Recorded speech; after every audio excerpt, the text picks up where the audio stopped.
Hey, I got anxiety. Fuck society. I've been dealing with sobriety. They try to retire me. Now I got anxiety. Fuck society. I've been dealing with sobriety. They try to retire me. I got anxiety. Fuck society. I've been dealing with. An animal only attacks when it is provoked or when it feels threatened. And we humans are no different. We are also animals of the same nature. For we are the concrete jungle, constantly fighting to keep the inner beast tamed, but we always fail.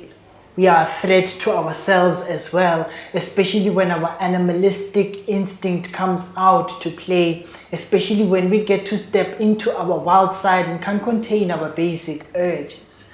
We stalk each other's souls daily, ready to pounce on each other's hearts with our sharp fangs dripping with venom to poison each other's faith and hope. We never pause to print our paws on each other's feelings and rattle our tails to wrap ourselves around each other's fears. We would find it appealing to peel each other to the soul, to see the Red Sea filled with each other's blood streaming down the streets. Our jaws snap at anything that comes to the edge of the watering hole, to take a bite at any living thing that comes to quench its thirst. Some of us are wolves in sheep clothing, going to church to prey on vulnerable prey, then howl at the full moon on bended knees, begging for forgiveness. Some of us get to meet and call each other soulmates. After that, we let our souls mate, then skin each other's souls clean, and then us mates turn on each other and call each other snakes. Isn't it weird to find a dog accompanied by chicks on the side, and the same dogs call each other cats? What kind of a domestic pet love affair is this? There's always something fishy happening when sharks come out and swim on land. They have a whale of a time, especially when they bank on the riverside. There are hyenas waiting in the alleyway with terrifying cackles, with devil-like smiles aiming for the pulse and throat, while vultures gather on street corners with a big scavenger hunt with an opportunity to stick their talents into hollow bone pockets. The big brother is the eagle, roaming the sky, watching our every breath, and at any slight wrong movement, they will dive down and catch us off guard. The only time we bear to hug each other is when we claw at each other's backs, or when we flee to suck on the living daylights of each other's blood.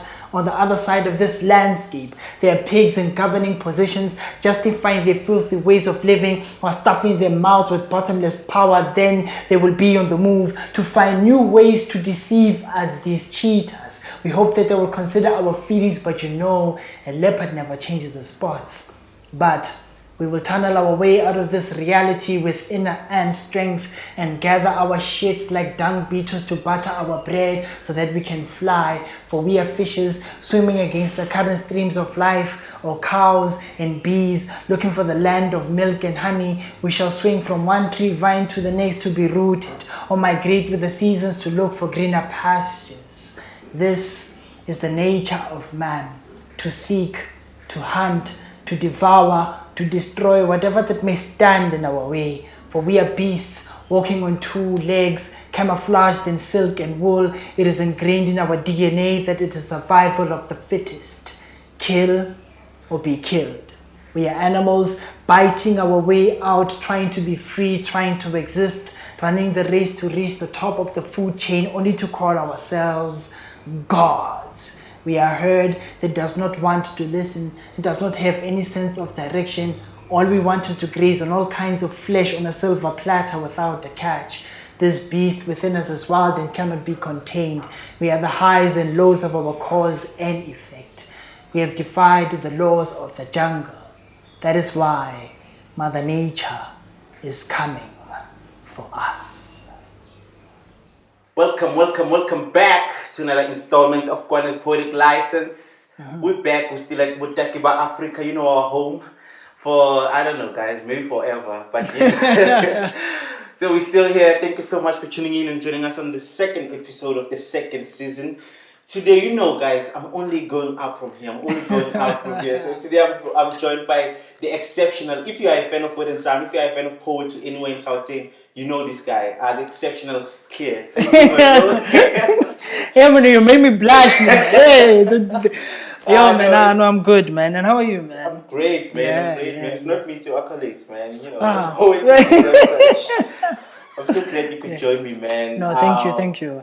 For my viewers who might not be in our poetry scene, Mm-hmm. do you mind just giving them a young intro and introducing yourself, telling them who you are? Yo, my name is Torsten Rybka. On stage, I'm known as Clear. I've been writing and reciting for the past 15 years in and around Gauteng. I've been doing the most, man. I'm a mentor, I am a poet, I am a poetry production award-winning artist, if I may put it like that, you know, Yes, sir. because I had a Yes, sir. poetry production at the South African State Theatre known as Speaking from Experience. Oh, wow. And I had a 4-piece jazz band and a 4-female vocalist choir. Yes, And sir. it went to the Market Theatre for the Trade Fair Festival in 2017. We came out with an award, you know. Yeah, and then I won 2018, I won the Poet of the Year at the Word and Sound Poetry League. Yes, sir. Yeah, Yes, sir. and currently right now I'm working on a couple of projects right now. Currently, Oh, yeah. you're still busy. I'm still Never busy, stop man. Hey, the thing is, you know, hey, we have to be Yeah, busy. that's Yeah, so true. yeah, Wow, that's quite a CV, my guy. Like your experience is so deep. I'm Yeah, so glad man, you yeah, could man. join us here. Yeah, like if you guys know the structure of the show, Claire gives us one of his poems that it feels like he can explain thoroughly. He can go deep into it and bring it back to like the English spoken language. You know how poets are. So it's bringing it back. So, bro, I Yeah. know you just performed a piece called Inner Beast. yeah, yeah. Mind just telling us what inspired the piece and what maybe the piece is about before we dive into it? Inner Beast is one of the poems that will be featured in my body of work known as Humans Being. And Humans Being is a body of work where I've been analyzing and studying human behavior. And I've been studying also personally in my own space, sociology, you know. So it also, this poem was born also from inspirations from a hip hop, one of my greatest influence hip hop heads of all time, known as Jizza from the hip hop group known as Wu-Tang. So he wrote a poem titled I forgot. Animal in I forgot the title of the title, but he also like unpacks about animals, what they do, how they live, and everything, you know. Yeah.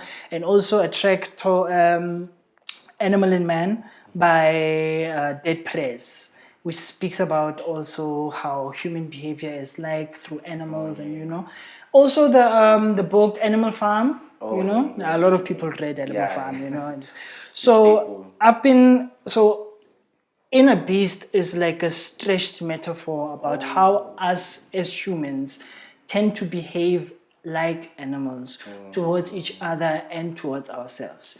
You know? Yeah. So I unpacked it in that light, basically. Yeah. Oh, wow, okay. Now I can't wait to get into it, man. Yeah. Your opening line. Can you Yeah. just remind us again, what's the opening line? Oh, the opening line says, an animal only attacks when it is provoked Yeah. or when it feels threatened. Yeah. And we humans are no different. So also us, we tend to snap easily when we get poked Oh, yeah. at situations, you know. And right now, especially with COVID, especially with the uncertainty of life right now, we get easily triggered about anything and everything that comes around us, you know.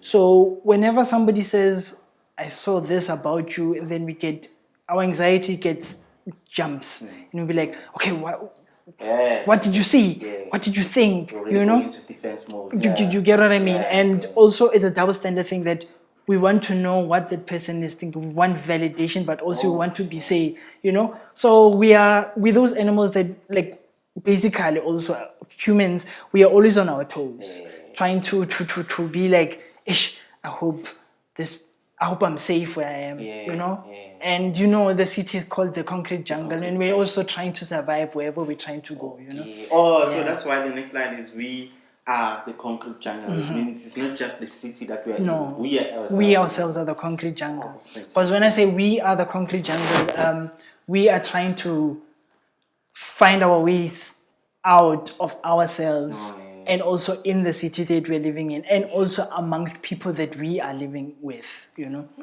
Yeah. That's a snap. That's a snap. And then, so if you guys have seen the poem, it's like long. So I picked a couple of lines that like struck out to me, and I just want you to just dive into them and then maybe just dissect them a bit. Yeah, no problem. The next one is we fail to tame the inner beast.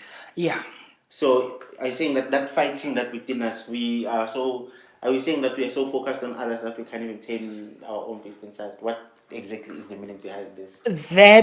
That is true, but also at the same time, we struggle to contain ourselves, you know, to a point that we fight anything and everyone that comes our way, you know, and most of the times we struggle to take a step back and say, okay, what is happening with the situation here? Why is this person doing this? Why is this happening and stuff like that? And when I used the specific word wild, we as humans can also be wild. If you remember, there was a situation that happened in Victoria West in the tunnel where people had a convoy party inside a tunnel, you know? And they also had a party on a highway where they parked cars on the side and stuff like that, just highlighting one of the things. We think being wild is normal, and it's the best way that we can go forward with life and stuff like that, you know. Hence, I'm saying like we can't contain ourselves. That's why we are always wild, and yeah. Oh wow!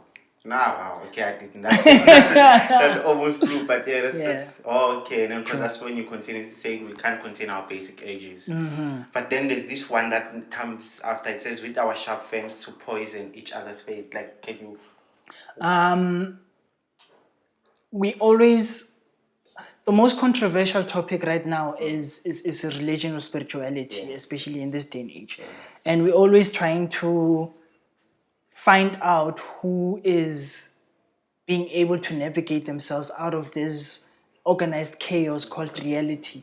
And whenever we find somebody having that source that grounds them, you know, we find it as a threat, but also we question ourselves, if they can do it, why can't we? You know, that's why when we always poison each other's faith and hope, and we speak ill about each other's progress, or we speak ill about each other's accomplishments in life, you know, because everything that you do in life, when you want to accomplish it, you accomplish it with faith and hope. Besides doing the work itself, because whenever you do something and you finish and you're like, I hope and pray that when it gets out there, it's received well, you know. So that's why our poison right now is our tongue. And our friends are tongue. You know, and our hearts, in fact, because you know, if you have a better heart for somebody, it's bad. It's ill, in fact, you know. So basically, that's how that line, unpacking it and saying like, yo, we are so ill towards each other. Our tongues and hearts are the poison, you know. That's true. Yeah. Because even the Bible says, from the abundance of the heart, the mouth speaks. Oh, exactly. That is so true. Exactly. And then you go on to, okay, so I just need to know this. We find it appealing to peel each other to the soul. Why do you think that is? Why do you think we find it so appealing to just peel and peel and peel at each other? Being negative, I even said this on Facebook. Being ugly towards each other is a beautiful thing, you know? While it's a weird thing that in this day and age we enjoy belittling each other, you know? That's why this is like a follow-up to that line that we just spoke about poison, where we strip each other naked just to find out who you are, you know? And then most people, when they find your core source of what grounds you, they can use that to their advantage and use that against you at the same time. That's why we find it appealing to peel each other to the soul. You know what I mean? Yeah. Wow. All right, guys. I think I can continue, but it's so much. It's so revealing of like our true human nature. It's beautifully written, man. Like, dude, I'm loving it. And then you continue. I think just before we get to like, there's I think one of the stanzas, so you just went into like a description of like the entire animal kingdom. That was beautiful. But before we get there, you say you touched on, I think you already touched on the faith aspect, but then you say some of us are wolves in sheep's clothing. That whole scenario, I explain it and how that's related back to the church and how that sheep, the wolves, are exposed. I have a poem titled Heaven's Hell, where it speaks about Heaven's Hell is also going to be part of the project titled Humans Being. Heaven's Hell specifically speaks about religion and how religion is conducted right now, you know, and how it's how people use the name of God for their own selfish benefit, you know. In that line, I say some of us are wolves in sheep clothing, going to church to pray on vulnerable prey. I've been to so many churches, my brother, I won't lie to you, and I've seen how people camouflage themselves in the name of God to take advantage of other children, you know. And whenever I speak from congregants to the pastors who are on the, you know, pulpits and everything. No, in general, you know, because there are congregants who will be like, let me recruit you into the church so that, you know, but when they recruit you into the church, it is for number one, for their own religious status, for them to be acknowledged, or it will be number two that, you know, this person, I can benefit from them financially or emotionally or spiritually. You get what I mean, in all aspects in that. And we know how things have been in terms of religion. Number one example, Bushiri. How things boiled down from that, you know, and how pastors are taking advantage of congregants. Dude, there's been families who've lost a lot financially because of such situations. Not even Bushiri alone. There's a lot of, you know, financially, emotionally, where even families have been torn apart because of these churches, you know, because one person will be seeing the family being, what's this thing? Evil, or you know what I mean? So after that, that's when they think that they can get away with everything, because after that they can go to God and pray and say, I saw my ways. You know, I saw my ways, so please forgive me, I have sinned. And then funny enough, they would come back and do the same thing, or even worse, you know? Oh, yeah, that's like an indictment on a lot of churches, not just one. No, that's true. There's a lot. Yeah, there's a lot. That's true. Yeah. Okay, and then I would go to, I think my favorite part of the piece, where you actually go like the entire animal kingdom. You take apart each animal and then like as a descriptor. Yeah. So just to start with, you're saying there are hyenas waiting on the highway, but that's not how it starts. There are hyenas waiting in the alleyway with. Oh, before that. Yeah. Start on some of us are wolves in sheep's clothing. Okay. Some of us are wolves in sheep clothing, going to church to pray on vulnerable prey, then howl at the full moon on bended knees, begging for forgiveness. Some of us get to meet and call each other soulmates. After that, we let our souls mate, then skin each other's souls clean, and then as mates turn on each other and call each other snakes. Isn't it weird to find a dog accompanied by chicks on the side, and the same dogs call each other cats? What kind of a domestic pet love affair is this? And there is always something fishy happening when sharks come out and swim on land. They have a whale of a time, especially when they bank on the riverside. There are hyenas waiting in the alleyway with terrifying cackles, with devil-like smiles aiming for the pulse and throat. Yeah. That is poetic. Okay, guys, let's go back. Let's go back to this. The shark line, with sharks walking on land. Just a bit. What's that? Basically, dude, it goes back to politics. About loan sharks. There's always something fishy here when sharks come out and swim on land. It goes back to the land situation, where our land has been taken away from us, and then these sharks come out and take advantage of the land, or they take it away from us. It also boils down to history, how our forefathers were taken for slavery, you know, and how they were deceived by using whatever methods they used in order to take the land away from us, you know. Yeah. So and then they have a whale of a time. A whale isn't like a whale, but also having a jolly good time on, you know, at the expense of our hard work that we've plowed, that we've planted into the land itself. Yeah. Oh, bro. And then are these also these hyenas now? They are also alive. Now, hyenas goes back to, because I pick apart the reality of it all. So hyenas, I'm speaking about thieves in the city now. You know, that's why I say there are hyenas waiting in the alleyway with terrifying cackles. It's like they'll laugh about, okay, yeah, there's our next victim, you know? Waiting in the alleyway with terrified cackles, with devil-like smiles aiming for the pulse and throat, you know, pulse and throat while aiming the guns, and they say like, if you do anything, I'll shoot. I'll shoot you. Yeah, basically. Ooh, bro. And then after that whole, you go to the big brother is the eagle. The big brother is the eagle, roaming the sky, watching our every breath, and at any slight wrong movement, they will dive down and catch us off guard. Basically, it's 2 in 1. Yeah. The big brother vele, like satellites watching us, our every movement, knowing where we're going, where we're coming from.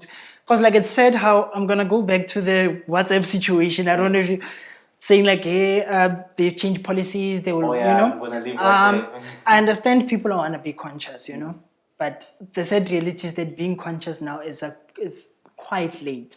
Because if you can Google your name right now, you will see so many search engines that pop up and say, you are here on Facebook, you are here on Instagram, you are here, and, you know, and they have every single information that they have about you. You know, whenever you open up an account, whether it be at retail shops or whatever, or even an app, you know, you have to give your information. Immediately they ask for your email, then it's your number, you know. Then they give you terms and conditions, which is in fine print. How many people read the terms and conditions? Just accept, bro. They go to agree, you know. So the big brother is Google, watching us every step and everything, you know. Also the big brother, they will dive down and catch us off guard, is the police, you know. So every step that you do, and it's watched, you know. So if you do anything wrong, they will come and snatch you up. Yeah. Damn, bro. This is like just one huge metaphor. This is a perfect piece for the show, hey? It's absolutely a perfect piece. Yeah. And before I leave this this whole metaphor of the animals, there's this last part. These cheetahs will hope that they will, I'm not sure if I'm saying it right, these cheetahs will hope. They'll find new ways to deceive us, these cheetahs. Yeah, it's wordplay of the animal cheetah, you know? Yeah. And cheetahs, like they will cheat us, you know? It goes back to the politics. Actually, to give more insight and context to that line, we have to step back a bit. There are pigs in governing positions, justifying their filthy ways of living while stuffing their mouths with bottomless power. Then they will be on the move to find new ways to deceive us, these cheaters. You know? This almost missed an important. Yeah. So this all boils down to whenever the government and these political parties and people in power, whenever they have all these benefits to their disposal, they'll use it to their advantage and take every single advantage there is to them. That's why bottomless power, they'll feed and take advantage. And then when 4 years down the line comes and then they have to vote and stuff like that, that's where they'll start kissing babies. They'll find new ways to deceive us, these cheaters. You know, kissing babies, saying, we are here, you know, we're going to develop roads, we're going to, you know, take care of infrastructure, we'll be there for you guys and stuff like that. After the votes, when they happen, they're going back to being pigs. They will start feeding themselves with bottomless power.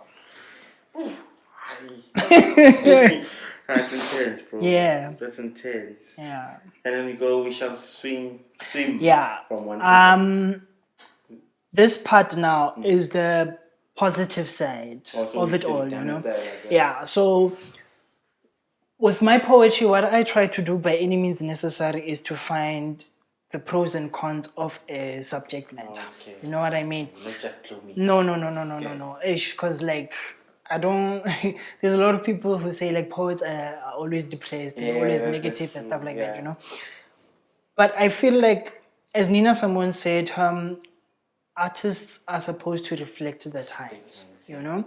So I believe that if you're going to find a problem, if you're going to voice out a problem, voice out a solution, you know? So that's where I say we'll gather our shit like dung beetles to butter our way so that we can fly. For we are fishes swimming against the current streams of life, or cows and bees looking for the land of milk and honey. You know. Also, you're saying these are the cards we dealt with, and this is how we. You know, it's the unfortunate, sad reality of what we are dealing with in this day and age. You know, so we have to like find means and ways to gather ourselves, gather all negativity and positivity, and find the root cause and move forward with it, so that we can find a solution, find a way forward with ourselves. You know, if such people like the government and whoever is against us and not for us, we must find means and ways of finding a root cause of like moving, guys. Because like we can't be like always knocking on doors when we expect like help back when it's not even given back. You know, there's a quote that I always say.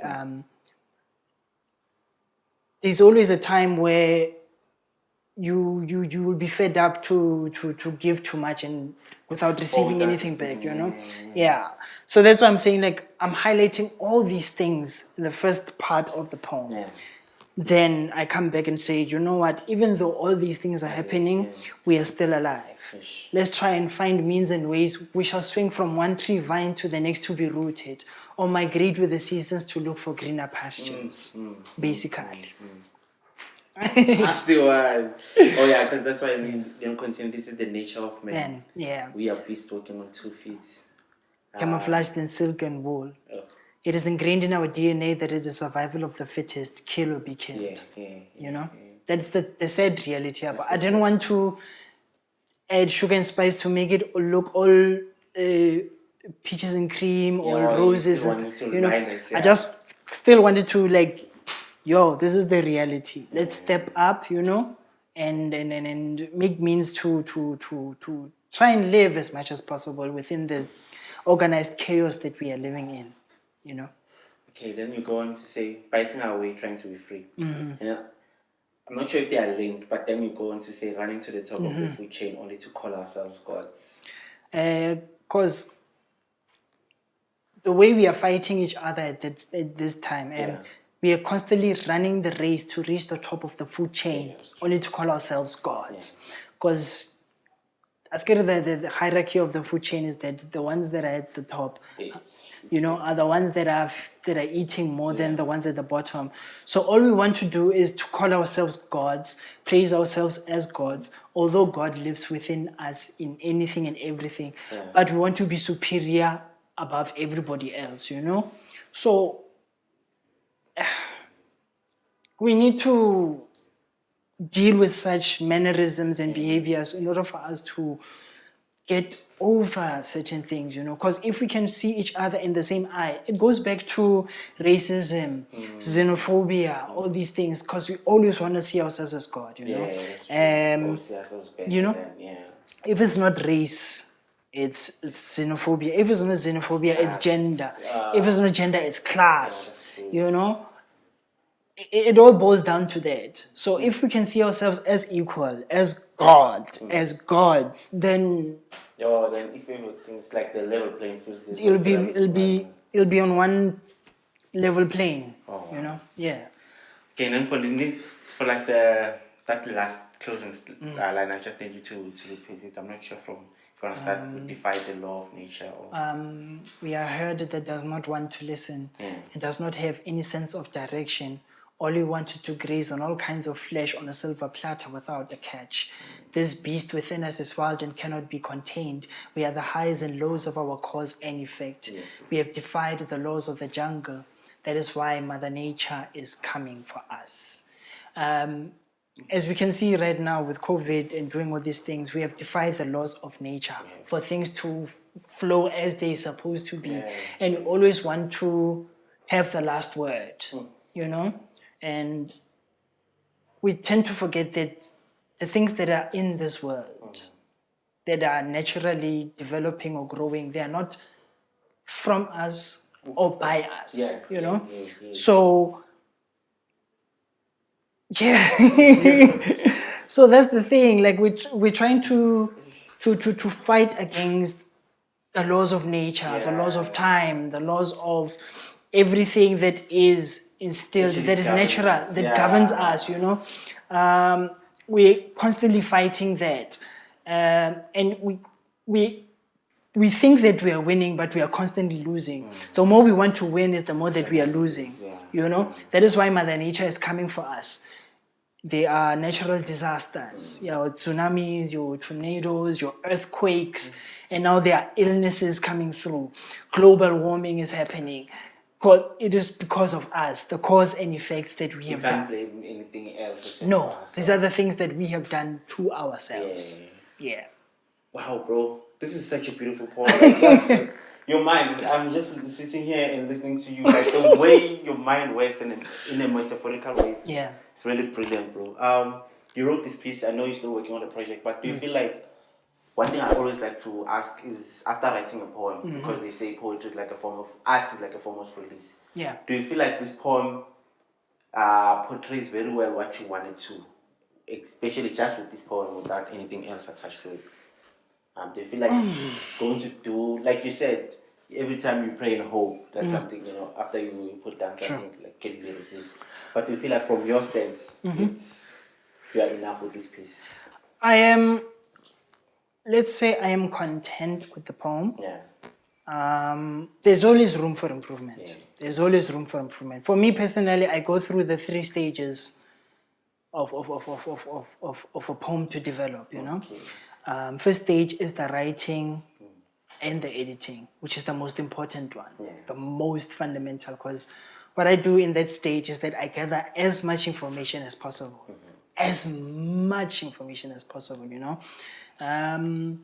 As I said, it was those 2 tracks, those 2 hip-hop tracks. It was the book Animal Farm, also National Geography, watching news, watching National Geography in order to know certain things, you know that encompass animals specifically, you know, and I gather all of that and see if I can link my intention of the poem and the information, put it together. So the second stage is to memorize the poem.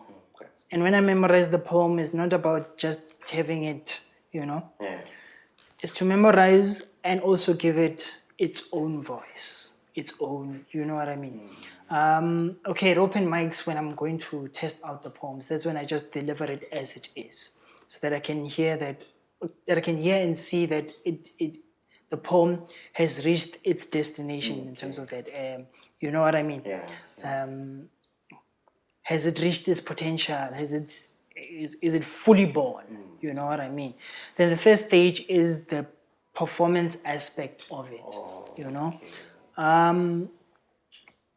So with this poem, it's still on the third stage of it, you know, because I'm still trying to develop and give it a character, give it a body, give it a, you know, whenever I'm going to perform it, you know. So what I want to do with this poem is I want to act it out or deliver it as if like I am a National Geography narrator, or I'm one of those guys who's out in the field, you know, and I'm delivering this, you know. So I'll be like, hello, ladies and gentlemen, this is Clear from the National Geography. I am going to analyze this species known as humans. Then I go into the poem. but I also give it like that Australian accent. You know, that's Damn, bro. that's how far I stress that's with my just poetry. one. That's how far I want my poetry to be. You know, Wow, it's Yeah. brilliant, bro. Wow, I never looked at it like this. This Yo, is dude. really brilliant. the art itself must be taken that serious and that extensive, you know? Yeah. But there's always room for improvement, man. One is not perfect and yeah, you know? No, I'm glad to see that longevity of just one piece. Dude. That's just beautiful. Yeah, man. Thank you so much, man. Thank you so you, much brother. for this. Wow. We're gonna be dissecting this poem, I think, for the next coming weeks, guys. Just with this episode. For people who wanna get to know you, people who wanna see more of this stuff, where do you on Facebook, they can follow me or friend me. It's Torsten Clear Rybka. Okay. Yeah, you'll and then I have a Facebook page. Okay. It is only Clear.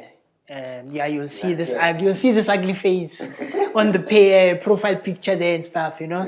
And then on Twitter, it is @SoClearT. Instagram, it is clearsfire, small caps and underscore in between the words. I have a couple of items that I have on SoundCloud. You can check me out on SoundCloud. I also have some singles and a EP that I took out on Bandcamp. So if you can go to Bandcamp, just type out Clear as Fire, then you'll find all my work there.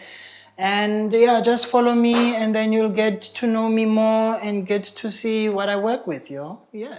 Wow, thank you so much, bro. Thank you, thank you. Glad we did this. Oh, and also YouTube. I have a YouTube channel. Just type out Clear as Fire or just type out Torsten Clear Rybka, because I'll be releasing a couple of things in the upcoming months, you know, on a couple of singles and stuff.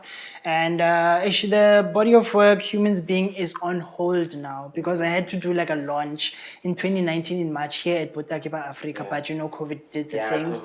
So it's on pause until further notice. But yeah, stay tuned and yeah, get to know my brother and his work, yo. Yeah, no, we'll be looking out for that. Yeah. And yeah, just check the description. I'll leave all his links in the description, and you just click and then go follow, go watch. Yeah. And yeah. Thank you so much for tuning in. And as always, it's been your boy Kwane, aka Bafana Nyandene, telling you to love weight and love people. Peace. Peace, peace. Fuck society. I've been dealing with sobriety.